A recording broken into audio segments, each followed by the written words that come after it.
Hey folks, Greg Coon with Fighting for Fitness, and yes, indeed, it is April 4th.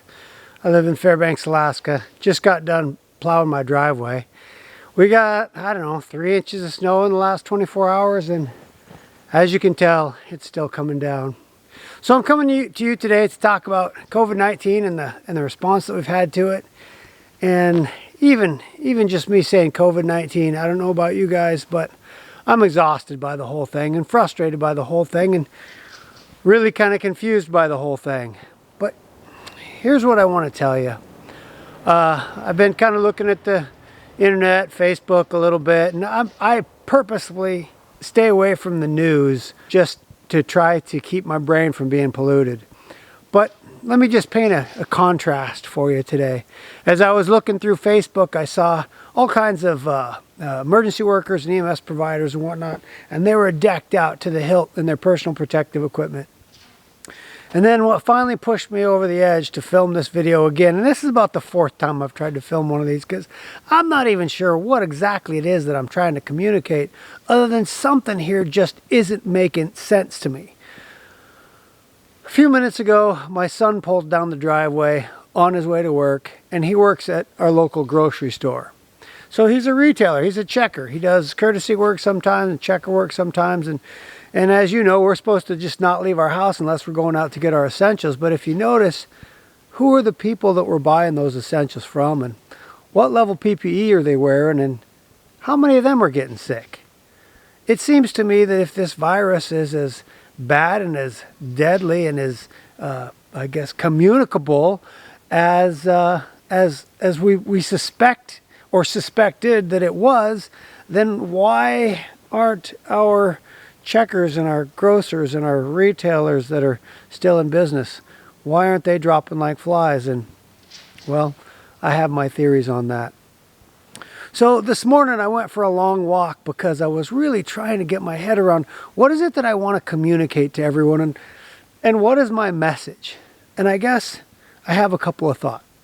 I have a good friend that made a comment a while back. It was after the first person died in Alaska. So today, when I looked at the statistics earlier, there are 3 people that died from COVID-19 here in the state of Alaska.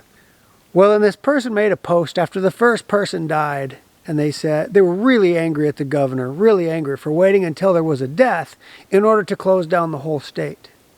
So my question to you is, next year, when the flu virus comes along, the standard seasonal flu virus comes along, how many deaths do there have to be in order for us to close down our society? Is this what we're going to do from now on? And is this what we do when the next virus that comes along?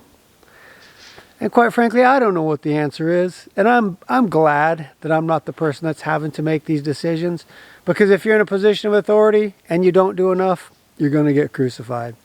And if you're in a position of authority and you close everything down and you eliminate our civil rights and you tell adults what they can and cannot do and where they can and cannot go, that's really, really tough for me. And I'm sure it's tough for them. But I want to just share a little word picture. So this morning, I went for a walk to kind of clear my head. And as I was on that walk, I started coming up with an idea for a children's story, and I don't have the details worked out. And today is one of those days I wish I was a lot smarter and a lot more talented than I really am. But I would make a video or a picture book or something along the lines of this story. It'd go, once upon a time, there was a small town. The town was called Covidville. And in Covidville, they heard about a rat infestation from a neighboring town.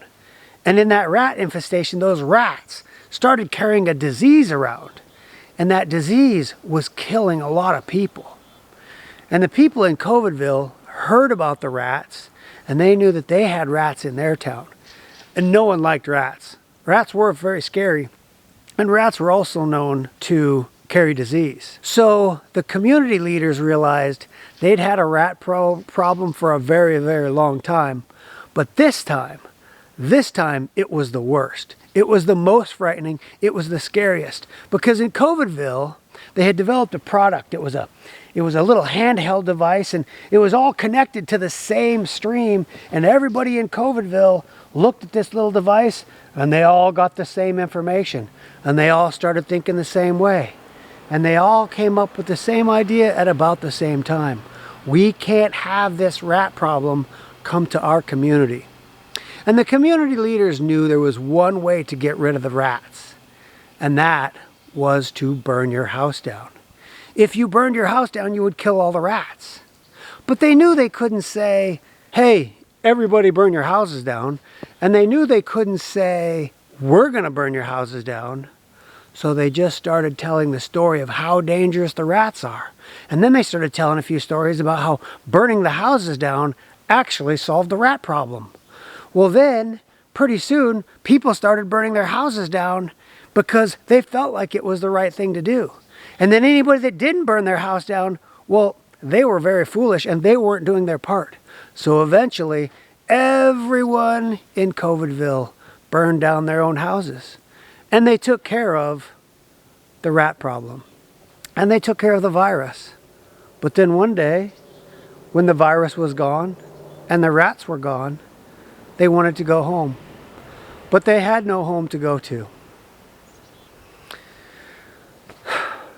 I don't know what the answer is, but I don't think burning our houses down, metaphorically speaking, is the best practice. And my question to you is, what happens next year or next time when we have a rat problem that carries disease? How are we going to handle it?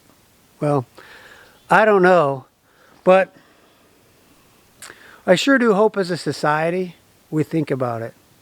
And my last thing is this. When are we done? What is the trigger for when we get to go back to work and when we get to mix as a society, and what are those new rules going to be? And at what point do we as a community start politely requesting to our community leaders, hey, maybe some of us could go back to work. Maybe some of us that are the least susceptible or the most willing. Because I look at the people that are going to work at our retail shops, and are they our heroes? Because they're putting themselves out there and they're doing it bravely, and they're doing it because they need to and because it's the right thing to do. And are they accepting risk? By all means. I don't have the solutions. I'm just throwing some ideas out there. I hope this is of value to you, and I do want to close with this. As I've said in many of my videos, there has never been a time that I could emphasize more strongly why it's important to take care of your health. I've said it before and I'll say it again. Your body's immune system does have the ability to keep you from getting sick. But if right now the rats are at our door, so if you haven't been taking care of your body, well, then you probably better wear your mask and wear your gloves and maybe socially isolate, because if you're vulnerable, you're vulnerable. And this is undeniably a horrible, horrible, very effective disease. But it certainly seems that those people that are healthy and that are strong and that have taken care of their health or are blessed with good genetics, then they're not affected as badly. So if you haven't started getting your body in shape, if you haven't started eating good healthy foods, and let me tell you, today the reason that I went for a walk is because I didn't feel like doing anything. In fact, my workouts, I'm struggling to stay motivated. One of the things I do is jiu-jitsu. So we're doing lots of hugging and bonding, and we're as close as you can get. That was one of the things that I relied on very heavily for my social interaction and for my athleticism and for all those things. As some of you know, I'm an MMA fighter, and my MMA fight got postponed out several months. And so to try to stay motivated and to try to get this 50-year-old body with a bad knee and 2 bad shoulders, and quite frankly, here lately, kind of a bad attitude, up and going and moving, it's not easy. So today, I got dressed, I did my hair and makeup, and I went for a walk. And that got me moving. And then I did some chores, and then I plowed the drive, and then I brought in firewood. And now I'm making this video because I hope that will help you get motivated yourself. Take care of your body, because in this case, it may save your life. Not just from COVID-19, but from heart disease and from diabetes and from obesity and the complications of all of those things. So remember, you're not too old, it's not too late, get after it. Thanks for watching the video. And hey, for those of you that have subscribed, thank you so much. It's awesome. Makes it all worth it. Have a good day. Woo! I gotta get in shape.